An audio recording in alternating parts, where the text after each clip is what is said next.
হচ্ছে আমরা ইফতারে ব্লগ বানাচ্ছি। তো ইফতারিতে আমরা জুস বানাবো। এটা খেলি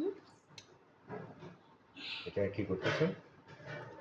স্কুইজ করছি লেবু শরবত। লেবু এবং ট্যাং দুটো মিক্স করে আমরা এই যে একটা ট্যাং আছে এখানে, তারপরে এখানে আছে লেবু স্কুইজ করতে হবে।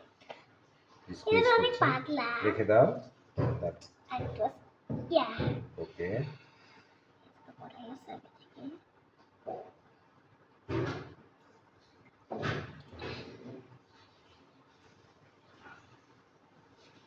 এখন রমজান মাস চলতেছে, আমরা ইফতারে ইয়ে বানাবো। সবসময় বানাই আমরা এরকম। সেটা গত 2 বছর ধরে আমরা বানাই আসতেছি।